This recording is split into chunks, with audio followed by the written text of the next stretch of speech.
Hello, I'm Alicia Menendez. We're following breaking news this hour. There is new leaked audio of former President Barack Obama criticizing President Trump and his response to the COVID-19 crisis. The audio comes from a conference call held with the former president's staffers. On the call, the president also expressed his concern over the DOJ's decision not to prosecute former National Security Advisor Michael Flynn for lying to the FBI. Take a listen. The news over the last 24 hours, I think, has been somewhat downplayed about the Justice Department dropping charges against Michael Flynn. And the fact that there is no precedent that anybody can find for someone who's been charged with perjury. Just getting off scot-free. That's the kind of stuff where you begin to get worried that basic, not just institutional norms, but our basic understanding of rule of law is at risk. The leak comes after a week that saw the White House try to pivot towards the reopening of the economy, but reveal that 2 White House staffers tested positive for the virus. And it comes after the Labor Department announced record job loss for the month of April. Joining me now is MSNBC correspondent Mike Memoli. Mike, you've been working on this story all afternoon about that leaked audio. What can you tell us? What's the latest? Well, Alicia, you heard the former president right there talking about institutional norms. There are so many specific criticisms Democrats have had of the Trump administration over the 3+ years he's been in office. One of the norms, though, that a lot of Democrats have been frustrated by is the one that President Obama has abided by, which is that former presidents generally don't criticize their successors. They want to give them the space to do what they need to do, what they believe that they want to do. But what you saw and what you hear from the former president now is part of a process in which he's becoming much more active in speaking out about the news of the day and about politics more broadly.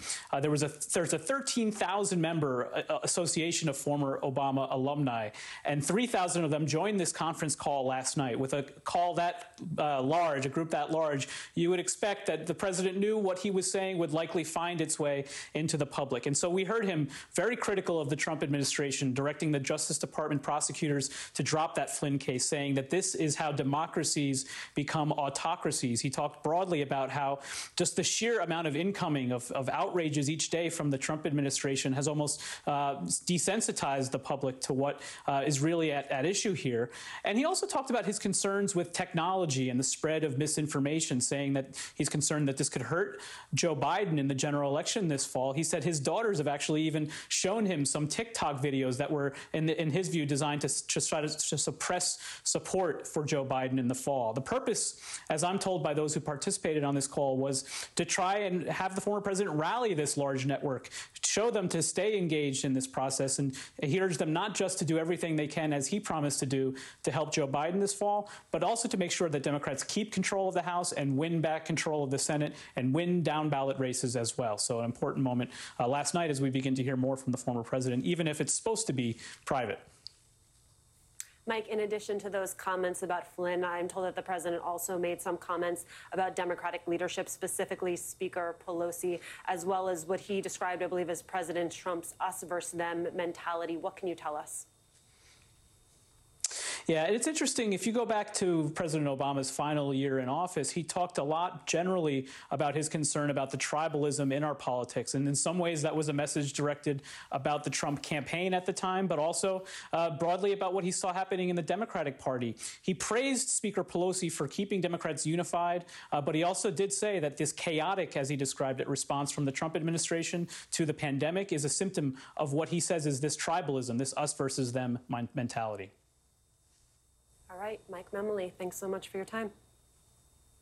In what may be his sharpest critique yet of his successor, former President Obama did not mince words when it comes to President Trump's response to the COVID-19 pandemic. Listen to this. It's part of the reason why the response to this global crisis has been so anemic and spotty and It would have been bad even with the best of governments. It has been an absolute chaotic disaster when that mindset of what's in it for me and to heck with everybody else, when that mindset is operationalized in our government. Juliette. And welcome back. Juliette Kayyem is back with us. Yeah. We believe the long delay is gone. We hope so. I want to focus forward on this conversation and the coronavirus pandemic because 47 states will be partially reopened by May 17th. But many of these states that have already opened back up are still trending up on the coronavirus curve. Where do you think this is headed? I don't think it's headed anywhere good. I mean, under no theory of how we were supposed to fight this virus is it the time to open up as dramatically and as widely as some of these states are. In particular, some of the southern states, which are showing huge inclines in new cases, let alone deaths, if we are to believe their death count, are trending upward, and yet they're opening up. So it's important that the American public, that employers, that institution heads probably or act more cautiously than a lot of their governors. And I think you're going to begin to see that. We've already heard of major employers saying, in the case of Google, we're going to stay home basically for the rest of the year.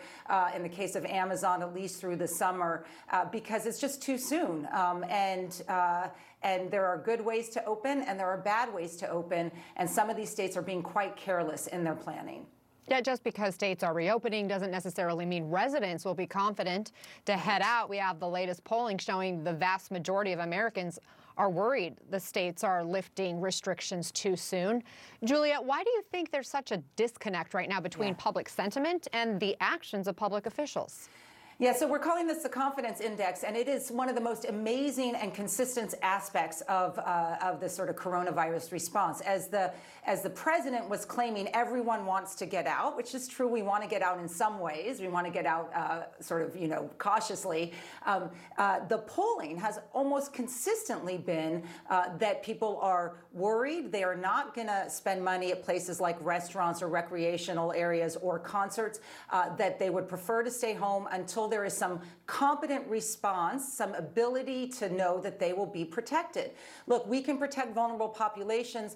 We can try to isolate people who are sick, but the government has failed. The federal government has failed in its ability to have a strong testing and tracing system. We don't have a treatment yet. And I think the American public is seeing that. So you're going to see a confidence gap. We see it in Europe as well, where governors can do what they want in terms of opening up. Employers, institution heads, and individuals are making risk calculations on their own, and they are being much more cautious than the public sector. Well, hopefully every individual, really takes seriously their responsibility to do what they can. Juliette Kayyem, I got to run. We're out of time for today, but always yes, thanks for your patience. No, thank you. We appreciate you sticking around.